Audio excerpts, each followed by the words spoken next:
Good morning बच्चों।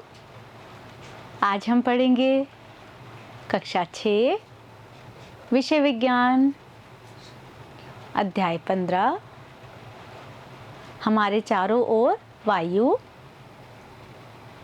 भाग 2। मेरा नाम निशी अरोड़ा है और मेरे साथ हैं रामस्वरूप कुम्हार। प्यारे बच्चों, भाग 1 में हमने पाठ का सारांश जाना। आज हम इस अध्याय के प्रश्नोत्तर करेंगे। शुरू करें बच्चों। बहुचयनात्मक प्रश्न। बच्चों, इस प्रश्न में हमें 4 विकल्प दिए गए हैं। हमें एक सही विकल्प का चयन करना है और उत्तर ब्रैकेट में लिखना है।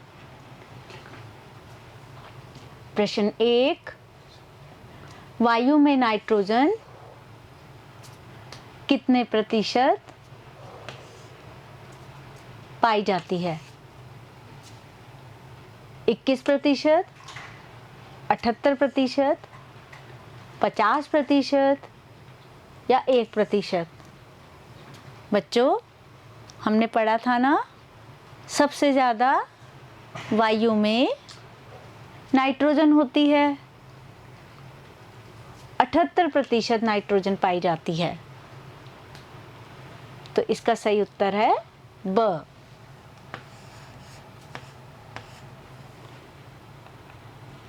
प्रश्न 2, श्वसन के लिए आवश्यक गैस है ऑक्सीजन, नाइट्रोजन, कार्बन डाइऑक्साइड, कोई नहीं। कौन सी गैस जरूरी होती है बच्चों? Oxygen gas. तो हम ब्रैकेट में लिखेंगे अ। प्रश्न 3, दिए गए शब्दों की सहायता से रिक्त स्थान भरें। अ, पृथ्वी के चारों ओर की वायु की परत डैश कहलाती है, वायुमंडल या ओजोन मंडल? बच्चों, पृथ्वी के चारों ओर वायु की परत को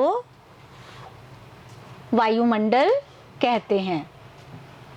यहाँ लिखेंगे वायुमंडल।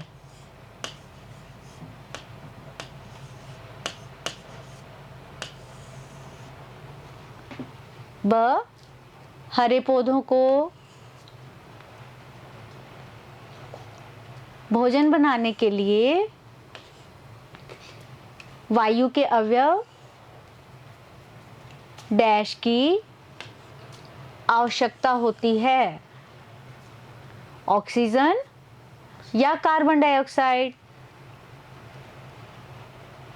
बच्चों, हरे पौधों को भोजन बनाने के लिए कार्बन डाइऑक्साइड की आवश्यकता होती है। यहाँ लिखेंगे कार्बन डाइऑक्साइड।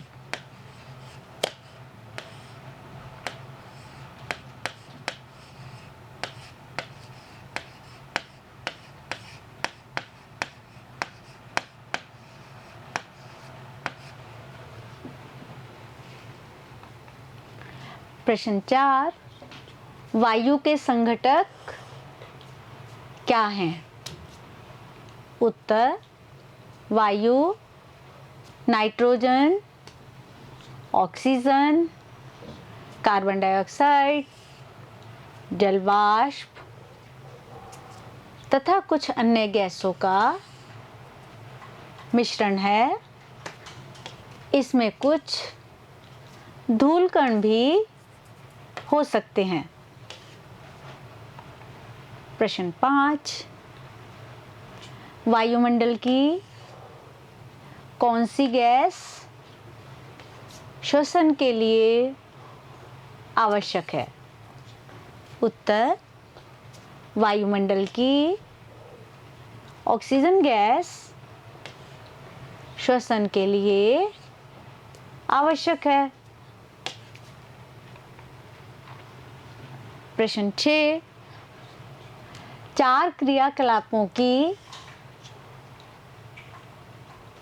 सूची बनाइए जो वायु की उपस्थिति के कारण संभव है। उत्तर, बच्चों इस प्रश्न में हमें 4 एक्टिविटी या क्रियाकलाप बताने हैं जो वायु की उपस्थिति में पूरी होती हैं। तो सबसे पहला है श्वसन, नंबर 2 पवन चक्की, नंबर 3 पक्षी का उड़ना और नंबर 4 पतंग उड़ाना। बच्चों ये सभी काम वायु की उपस्थिति में ही होते हैं। बच्चों अभी हमने पाठ के प्रश्न उत्तर किए। अब आप गृह कार्य करेंगे। गृह कार्य प्रश्न 1, वायु में ऑक्सीजन का प्रतिशत कितना होता है? प्रश्न 2, पवन किसे कहते हैं? बच्चों इन प्रश्नों के उत्तर आप स्वयं देना। अब यह अध्याय यहाँ पूरा होता है। आप इस वीडियो को दोबारा देखना, प्रश्न उत्तर कॉपी में लिखना और याद भी करना। धन्यवाद। Bye bye.